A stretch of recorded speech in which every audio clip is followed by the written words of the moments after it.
Hey guys, welcome back to my YouTube channel. അപ്പോൾ നമ്മൾ കുറേ ദിവസമായില്ലേ വീഡിയോസും കാര്യങ്ങളൊക്കെ ഇട്ടിട്ട്. അപ്പോൾ നമുക്ക് ഇന്ന് റമദാൻ വ്ലോഗ് ആയാലോ? വൈകിട്ട് നോമ്പുറയ്ക്കുള്ള ഐറ്റംസ് എല്ലാം പ്രിപ്പയർ ചെയ്യണതൊന്ന് നോക്കിയാലോ? അപ്പോൾ നമ്മുടെ വീഡിയോസ് ആദ്യമായിട്ട് കാണുന്ന എല്ലാവരും ഒന്ന് ലൈക്ക് ചെയ്ത് സബ്സ്ക്രൈബ് ചെയ്ത് സപ്പോർട്ട് ചെയ്യണേ. അപ്പോൾ നമുക്ക് വീഡിയോയിലോട്ട് പോവാം. അപ്പോൾ ഞാൻ ദേ ചിക്കൻ കട്ട്ലേറ്റാണ് ഉണ്ടാക്കാൻ പോകുന്നത്. അതിന് വേണ്ടിയിട്ട് ദേ സവാള ഇവിടെ റെഡിയാക്കിയിട്ടുണ്ട്. അപ്പോൾ നമ്മൾ ഉരുളക്കിഴങ്ങ് ദേ വേവിച്ച് ചിക്കനും വേവിച്ച് വെച്ചിട്ടുണ്ട്. അങ്ങനെ ദേ നമ്മുടെ കട്ട്ലേറ്റിനുള്ള മസാല ഇവിടെ റെഡി ആയിട്ടുണ്ട് കേട്ടോ. അടുത്തത് ഞാൻ ഇടിയപ്പത്തിന് വേണ്ടിയിട്ടുള്ള മാവാണ് കുഴച്ചേക്കണത്. അങ്ങനെ 3 തട്ട് ഇടിയപ്പമാണ് ഉണ്ടാക്കാനത്. 3 തട്ട് ഇടിയപ്പം ഞാൻ ഉണ്ടാക്കി വെച്ചിട്ടുണ്ട്. ഇനി ഇത് ആവിയേറ്റാൻ നമുക്ക് വെക്കാം. അതിൻ്റെ ഇടയിൽ കൂടെ ഞാൻ ചിക്കൻ കറിയും വെക്കുന്നുണ്ട് കേട്ടോ. അപ്പോൾ ഇത് ചിക്കൻ കറിക്കുള്ള മസാല ഇവിടെ കിടന്ന് സെറ്റായിക്കൊണ്ടിരിക്കുന്നുണ്ട്. ആ ഒരു ടൈമിൽ നമുക്ക് കട്ട്ലേറ്റിന് വേണ്ടിയിട്ടുള്ള മസാലയൊക്കെ ഒന്ന് ഇങ്ങനെ ഉണ്ട പിടിച്ച് നമുക്ക് മാറ്റി വെക്കാം. കട്ട്ലേറ്റൊക്കെ ഉണ്ടാക്കാൻ ഇപ്പോൾ ഇന്നത്തെ കാലത്ത് എല്ലാവർക്കും അറിയാമല്ലോ. അതുകൊണ്ടായിരുന്നു ഞാൻ കട്ട്ലേറ്റിൽ ചേർത്ത ഇൻഗ്രീഡിയൻസ് ഒന്നും കാണിക്കാണ്ടിരുന്നത്. അപ്പോൾ ഞാൻ എല്ലാ കട്ട്ലേറ്റിനും വേണ്ടിയിട്ടുള്ള ഐറ്റംസ് എല്ലാം ഓരോ ഷേപ്പാക്കി മാറ്റി വെച്ചിട്ടുണ്ട്.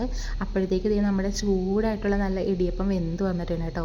ചിക്കൻ കറി ഏകദേശം ഓൾമോസ്റ്റ് സെറ്റായിട്ടുണ്ട്, നന്നായിട്ട് തിളച്ച് വന്നിട്ടുണ്ട്. ഇനി അടുത്ത എന്ന് പറയുന്നത് നമ്മൾ ഓരോ ഷേപ്പാക്കി വെച്ചിരിക്കുന്ന നമ്മുടെ കട്ട്ലേറ്റിൻ്റെ മസാലകൾ നമുക്കൊന്ന് റസ്ക് പൊടിയിൽ മുക്കിയെടുക്കാനുണ്ട് കേട്ടോ. അതിന് വേണ്ടിയിട്ട് ഞാനിവിടെ 4 മുട്ടയാണ് എടുത്തേക്കുന്നത്, കോഴിമുട്ടയാണ്. നന്നായിട്ടത് മിക്സ് ആക്കാം നമുക്ക്.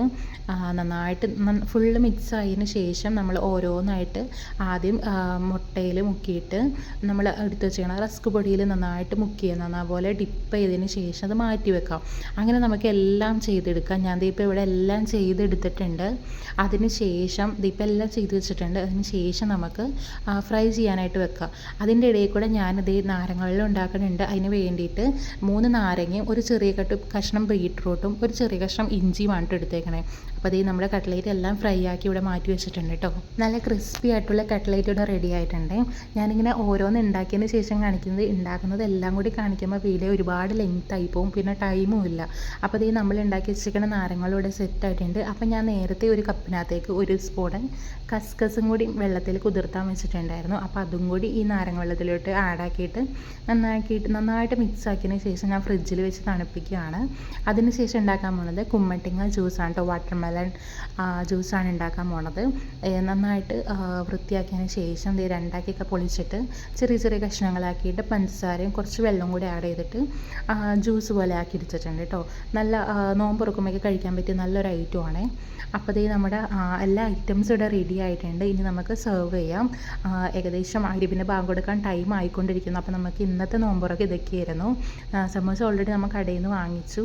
നമ്മൾ കട്ട്ലേറ്റ് ഉണ്ടാക്കി. പിന്നെ വാട്ടർമെലൺ ജ്യൂസും ലൈം ജ്യൂസും ഇവിടെ ഉണ്ട്.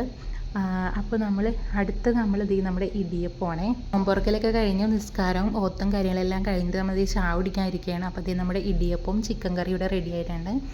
അങ്ങനെ നമ്മുടെ ഇന്നത്തെ ഒരു ഡേ അങ്ങനെ കംപ്ലീറ്റ് ആയിട്ടോ. അൽഹംദുലില്ലാ. അങ്ങനെ 4ാമത്തെ നോമ്പ് നമ്മൾ തുറന്നു. അപ്പോൾ നമുക്ക് വീഡിയോ ഇത്രയൊക്കെ ഉള്ളൂ.